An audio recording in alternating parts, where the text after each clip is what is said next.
अस्सलाम वालेकुम, welcome to my channel voice over by Amna Shah. I hope कि आप खुश होंगे। कहानी शुरू करने से पहले आपसे रिक्वेस्ट है कि अगर आपको मेरा कंटेंट पसंद आता है तो प्लीज़ मेरे चैनल को सब्सक्राइब करें और लाइक करें। आइए कहानी का आगाज़ करते हैं। मैंने जूते का वो पाँव वहाँ मौजूद अफराद को दिखाने के बाद इनसे पूछा, तुम लोग इसके बारे में कुछ जानते हो? ये किसी की जूती है जनाब, एक सादालोद देहाती ने जवाब दिया। वो लोग मेरे सवाल का कोई तसल्लीबख्श जवाब न दे सके। इनमें से कोई भी मज़कूरा जूते के बारे में कुछ नहीं जानता था। इस जूते के पाँव को देखकर मेरे दिमाग में खतरे की एक घंटी सी बज उठी थी, जिसकी आवाज़ की बाज़गश्त ने मुझे बेचैन कर रखा था। मैंने एक बंदे को गांव की तरफ भेजकर फरीद के बाप करामत अली को मौके पर बुला लिया। बहादुर अली, मेरी छठी हिस्स बता रही है कि ये जूता हमें फरीद तक पहुंचा सकता है। मैंने मज़कूरा जूते को अपने हाथ में घुमाते हुए हवलदार से कहा। अल्लाह आपकी ज़बान मुबारक करे मलिक साहब। वो भी बड़ी दिलचस्पी से इस जूते के पाँव ही को देखे जा रहा था। थोड़ी ही देर में करामत अली वहाँ पहुँच गया। वो खासा हाँपा हुआ था, यूँ महसूस होता था जैसे वो मीलों से दौड़ते हुए आया हो। मेरे फरीद का कुछ पता चला थानेदार साहब? वो कपकपाती हुई आवाज़ में मुझसे पूछ रहा था। इसका ध्यान मेरे हाथ में मौजूद जूते की तरफ नहीं गया था। मैंने जूते का वो पाँव उसकी जानिब बढ़ाते हुए कहा, ये पता चला है करामत अली। जूते पर निगाह पड़ते ही करामत अली को एक झटका सा लगा। बेसाख्ता उसकी ज़ुबान से निकला, ये आपको कहाँ से मिला? इधर से। मैंने उस मकाम की जानिब इशारा किया जहाँ वो जूता पड़ा मिला था। फिर करामत अली की आंखों में देखते हुए कहा, मुझे लगता है तुमने इस जूते को पहचान लिया है। कैसे नहीं पहचानूंगा सरकार, वो भर्राई हुई आवाज़ में बोला। ये तो मेरे फरीद के जूते का पाँव है। फिर वो इज़्तिरारी नज़र से चारों जानिब देखते हुए बोला, फरीद कहाँ है? मैंने उसके कंधे पर हाथ रखते हुए तसल्ली भरे लहजे में कहा, परेशान होने की ज़रूरत नहीं है करामत अली। फरीद का जो जूता मिल गया है तो वो भी मिल ही जाएगा। मैंने करामत अली को तसल्ली तो दे दी थी, लेकिन मुझे अपने ये अल्फाज बहुत खोखले महसूस हुए थे। कोई ऐसी बात थी जो अंदर से मुझे वार्निंग दे रही थी कि फरीद खैरियत से नहीं है। करामत अली चंद लम्हात तक बेयकीनी से मुझे देखता रहा, फिर बोला, ये एक ही जूता क्यों है जनाब? दूसरा पाँव कहाँ चला गया? करामत अली के पितराना एहसास ने मामले की संगीनी को भांप लिया था। तभी उसकी ज़ुबान पर यह सवाल आया था। मैंने फिर उसकी तशफ़ी की खातिर कहा, तुम आराम से एक तरफ बैठ जाओ करामत अली, मैं तफ्तीश कर रहा हूँ ना। जूते के पाँव की शनाख्त हो गई थी। अब इस बात में किसी शक व शुबे की गुंजाइश बाकी नहीं रही थी कि फरीद कंगनीवाला से निकलकर इसी रास्ते से अपने घर की तरफ आया था, लेकिन बदकिस्मती से वो घर नहीं पहुंच सका था। लिहाजा ये सोचा जा सकता था कि जिस मकाम से उसका जूता मिला था वहाँ पर फरीद के साथ कोई गड़बड़ हो गई थी।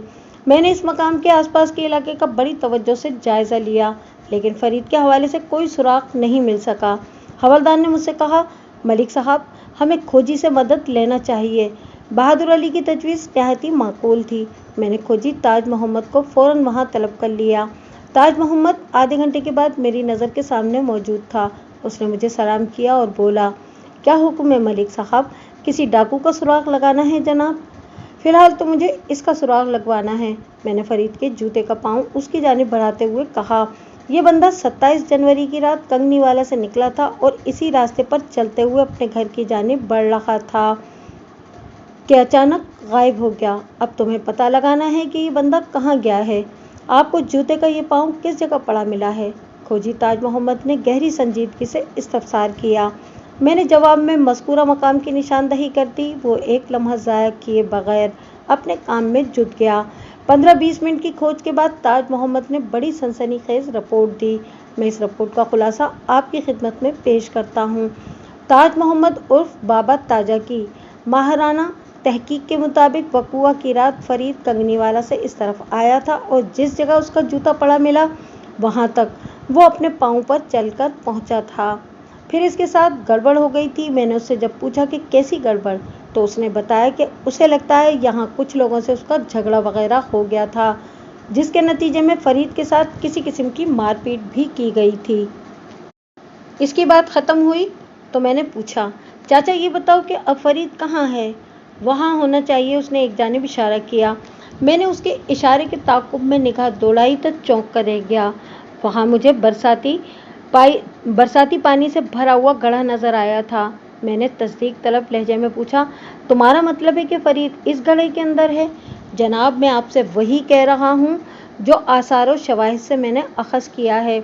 वो बड़े एतमाद के साथ बोला, जैसा कि मैंने आपको बताया कि जहाँ से आपको ये जूता मिला वहाँ इस जूते वाले से मारपीट वगैरह की गई है और फिर इसे ज़मीन पर घसीटते हुए इस गड्ढे में लाकर फेंक दिया गया है। अगर मेरा इल्म दगा नहीं दे रखा तो फरीद को इस गड्ढे के अंदर ही होना चाहिए। और उसने ड्रामाई अंदाज में तवक्कुफ किया, फिर अपनी बात को मुकम्मल करते हुए बोला, आज तक मेरे इल्म ने मुझे दगा नहीं दिया जनाब। ताज मोहम्मद के इंकिशाफ हौलनाक और सनसनीखेज थे। अगलब इम्कान यही था कि फरीद राहज़नी की किसी वारदात का शिकार हो गया था। मैंने गांव से फ़ौरन चंद बाल्टियां मंगवाईं और 2-3 अफराद को इन बाल्टियों की मदद से गड्ढे का पानी निकालने को कहा। थोड़ी ही देर के बाद वो गड्ढा खाली हो गया और मज़कूरा गड्ढे की तह में एक इंसानी लाश भी दरियाफ्त हो गई। जल्द ही इस इंसानी लाश की शनाख्त भी हो गई, वो फरीद ही की लाश थी। मैंने तवज्जो से लाश का जायज़ा लिया और फिर इस हकीकत तक पहुंच गया कि इसके सर पर वार करके इसे मौत के घाट उतारा गया था और बाद अज़ां इसकी लाश को घसीटकर इस गड्ढे में फेंक दिया गया था। करामत अली का ये दावा था कि फरीद की किसी से कोई दुश्मनी वगैरह नहीं थी, लिहाजा यही सोचा जा सकता था कि वो लुटेरों या राहज़नों के सितम का शिकार हो गया। मैंने मौके की कार्रवाई मुकम्मल करने के बाद फरीद की लाश को पोस्टमार्टम के लिए ज़िला अस्पताल भिजवा दिया और ख़ुद थाने आ गया। मैं पिछले 2 दिन से जिस केस के सिलसिले में भाग दौड़ कर रहा था, इसका एक हिस्सा मुकम्मल हो गया था। अब फरीद के कातिल या कातिलों को तलाश करके इन्हें करार वाकई सज़ा दिलवाने का मरहला बाकी था। शाम से थोड़ी देर पहले वो मुखबिर मेरे पास आया जिसे मैंने घुमन शाह के आस्ताने की सुनगुन लेने पर मामूर किया था। इस होशियार बंदे का नाम अल्लाह रखा था। अल्लाह रखा की रिपोर्ट काफ़ी मालूमाती और हौसला अफजा थी। इस आस्ताने पर घुमन शाह के ज़ेरे साया बहुत से गलत काम हो रहे थे। हशमत बीवी से हासिल होने वाली मालूमात के मुताबिक वकुआ की सेपैर खालिदा उर्फ खालो इसके साथ घुमन शाह से कोई तावीज़ लेने गई थी। हशमत ने मुझे बताया था कि घुमन शाह से तावीज़ लेने के बाद वो दोनों आस्ताने से वापस आ गई थीं, लेकिन अहम बात ये थी कि खालिदा अपने घर नहीं पहुंची थी, लिहाजा हशमत बीवी के बयान पर आंखें बंद करके यकीन नहीं किया जा सकता था। अगर खालिदा आस्ताने से वापस आई थी तो फिर वो अपने घर क्यों नहीं पहुंची? और अगर हशमत ने किसी गलत बयानी से काम लिया था और खालिदा आस्ताने से वापस ही नहीं आई थी, तो मेरे लिए ये जानना बहुत ज़रूरी हो गया था कि खालिदा के साथ आस्ताने पर क्या वाक़या पेश आया था कि वो घर ही ना पहुंच सकी। मैंने होशियार किस्म के 2 कांस्टेबल्स को सादा लिबास में आस्ताने की निगरानी के लिए रवाना कर दिया और शाम के साए फैलते ही खुद भी हवलदार के साथ घुमन शाह के आस्ताने पर धावा बोलने के लिए निकल खड़ा हुआ। मुझे यकीन था कि वहाँ से मुझे बहुत कुछ मिलेगा। मैं फरीद को तो जिंदा बाजियाब नहीं करा सका था, लेकिन खालिदा को जल्द से जल्द तलाश करना बहुत ज़रूरी हो गया था। घुमन शाह जैसे डब्बा पीर मैंने बहुत देखे थे और इनसे निमटने के मुझे 101 गुर आते थे। आज की रात घुमन शाह भी मेरे हाथ से बच निकलने वाला नहीं था। मैं एक वलवले के साथ उस तरफ जा रहा था। आज मतला साफ और मौसम खुशगवार था। चारों जानिब तेज़ और चमकीली धूप फैली हुई थी। काफ़ी दिनों के बाद आज सूरज की शक्ल देखने को मिली थी। जब मैं थाने पहुंचा तो कांस्टेबल्स की मेहनत रंग ला चुकी थी। पिछली रात मैंने घुमन शाह के आस्ताने पर कामयाब ऑपरेशन किया था। घुमन शाह ने छोटे खान से भी ज़्यादा अकड़ का मुजाहरा किया था, लिहाजा मैंने उसके साथ वक्त बर्बाद करने के बजाय घुमन शाह एंड कंपनी को गिरफ्तार करके अपने थाने की हवालात में पहुंचा दिया था। और इस कंपनी में हशमत बीवी, उसका शौहर भोला और घुमन शाह के दीगर 2 चेले भी शामिल थे। गोया ये 5 अफराद थे जिन्हें मैं ख़तरनाक किस्म के कांस्टेबल्स के रहमो करम पर छोड़कर आराम करने अपने क्वार्टर में चला गया था। मेरे कांस्टेबल्स ने बड़ी जिम्मेदारी का सबूत देते हुए इन 5 को ज़बानें खोलने पर मजबूर कर दिया था। 2 कांस्टेबल्स की खातिर मदारात से इतने ज़्यादा खुश हुए थे कि उन्होंने सब कुछ उगल दिया था। गोया उन्होंने अपने सियाह कारनामों का इकबाल कर लिया था। इन 5 अफराद ने जो बयानात कलमबंद करवाए, मैं उसका खुलासा आपकी खिदमत में पेश करता हूँ ताकि आपको इस केस के अंजाम से आगाही हासिल हो सके। घुमन शाह बहुत ही काया और शातिर शख्स था। بہت ہی کائیاں اور شاطر شخص تھا۔ وہ اپنے شعبدوں اور عیاریوں سے بآسانی سادہ لوگ افراد کو بے وقوف بنانے میں کامیاب ہو جاتا تھا۔ لوگ اس کی چالاکیوں کو روحانی کمالات سمجھ کر آنکھیں بند کر اس پر یقین کر لیتے تھے۔ اس کے مریدوں کی اچھی خاصی تعداد تھی، جس میں بعض بااثر افراد بھی شامل تھے۔ یہ اس زمانے کا قصہ ہے جب سائنس، ٹیکنالوجی اور دیگر ذرائع ابلاغ نے گاؤں دیہات تک رسائی حاصل نہیں کی تھی۔ آج کل کی بات ہی کچھ اور ہے۔ گھمن شاہ نے اپنے پاس آنے والوں کو متاثر کرنے کے لیے کئی شعبے ایجاد کر رکھے تھے۔ علاوہ ازیں دو سادہ دل افراد کی نفسیات سے بھی وہ کھیلتا تھا۔ لوگ اس کے چلتروں کے روپ میں آ کر پلک جھپکتے میں اس کے عقیدت مند بن جاتے تھے، لہٰذا اس کے تمام کام آسان ہو جاتے تھے، جن میں سر فہرست کام اپنی بے لگام شیطانی اور حیوانی خواہشات کی تکمیل تھا۔ وہ بڑی ہوشیاری سے اپنے پاس آنے والی خوبصورت عورتوں کو شکار کر لیا کرتا تھا۔ خالدہ سے پہلے کئی عورتیں اس کی ہوس کا نشانہ بن چکی تھیں، لیکن خالدہ گھمن شاہ کے لیے ترنے والا ثابت نہ ہو سکی۔ وہ دوسری عورتوں سے بہت مختلف ثابت ہوئی تھی۔ جب خالدہ تعویذ لینے کے لیے گھمن شاہ کے پاس پہنچی تو وہ اسے دیکھتے ہی بھڑک اٹھا تھا۔ حشمت نے اس کے سامنے خالدہ کے حسن کی تعریف تو بہت کر رکھی تھی، لیکن اس وقت خالدہ مجسم اس کے سامنے موجود تھی، لہٰذا وہ کچھ زیادہ ہی جذباتی ہو گیا۔ حسن کے پیکر کو اپنے سامنے دیکھ کر وہ بے قابو ہو گیا تھا۔ خالدہ کے وہم و گمان میں بھی نہیں تھا کہ گھمن شاہ کے آستانے پر اسے ایسی صورتحال کا سامنا بھی ہو سکتا ہے۔ اس نے نہ صرف گھمن شاہ کی بات ماننے سے انکار کر دیا، بلکہ اسے دھمکی بھی دی کہ وہ پورے گاؤں کو اس کے کالے کرتوتوں کے بارے میں بتائے گی۔ مجبوراً گھمن شاہ کو ہمیشہ کے لیے خالدہ کو خاموش کرانا پڑا۔ اس شیطانی کھیل میں حشمت بیوی اور اس کا گھر والا بھولا ڈنگر چور گھمن شاہ کے لیے نہایت ہی اہم کردار ادا کیا کرتے تھے۔ وہ گھمن شاہ کے لیے شکار کھیلنے پر مامور تھے۔ حشمت بیوی اس حقیقت سے بخوبی آگاہ تھی کہ چھوٹا خان غلام مرتضیٰ ہاتھ دھو کر خالدہ کے پیچھے پڑا ہوا تھا، اور وہ یہ بھی جانتی تھی کہ خالدہ چھوٹے خان سے شدید نفرت کرتی تھی، لہٰذا اس نے خالدہ کو گھیرنے کے لیے اس کی نفسیات سے کام لیا۔ وقوعہ سے چند روز پہلے حشمت اور خالدہ کی جب کھیتوں میں ملاقات ہوئی تو حشمت نے اس موقع کو سنہری جانا اور وہ خالدہ کو ایک طرف لے گئی۔ خالدہ نے پوچھا، چاچی خیریت تو ہے نا؟ سب خیریت ہے جھلی، حشمت بیوی نے رازدارانہ لہجے میں کہا۔ میں تم سے ایک ضروری بات کرنا چاہتی ہوں اور یہ بات تمہارے ہی فائدے کی ہے۔ اپنے فائدے کی بات ہر کسی کو اچھی لگتی ہے، لہٰذا خالدہ حشمت کی باتوں میں دلچسپی لیتے ہوئے پوچھنے لگی، آخر کیا بات ہے، کچھ پتہ تو چلے۔ بتاتی ہوں، حشمت نے اس کی دکھتی رگ پر انگلی رکھتے ہوئے گہری سنجیدگی سے کہا۔ چھوٹا خان تمہارے پیچھے پڑا ہوا ہے نا؟ ہاں، یہ بات تو ہے، وہ بیزاری سے بولی۔ کیا تم چھوٹے خان سے جان چھڑانا چاہتی ہو؟ حشمت نے اس کی آنکھوں میں دیکھتے ہوئے سوال کیا۔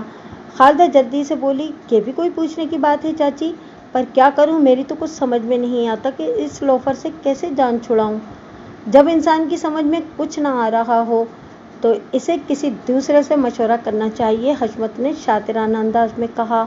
ہر مسئلے کا کوئی نہ کوئی حل ہوتا ہے، بس اس تک پہنچنے کی بات ہے۔ میں کس سے مشورہ کروں؟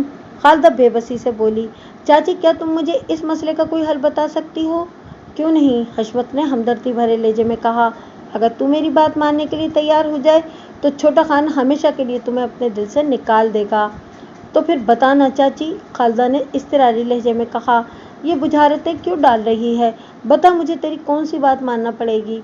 حشمت بیوی نے گہری سنجیدگی سے کہا کہ تم شاہ صاحب سے تعویذ کیوں نہیں لیتی ہو؟ شاہ صاحب؟ خالدہ نے الجھن زدہ نظر سے حشمت کی طرف دیکھا۔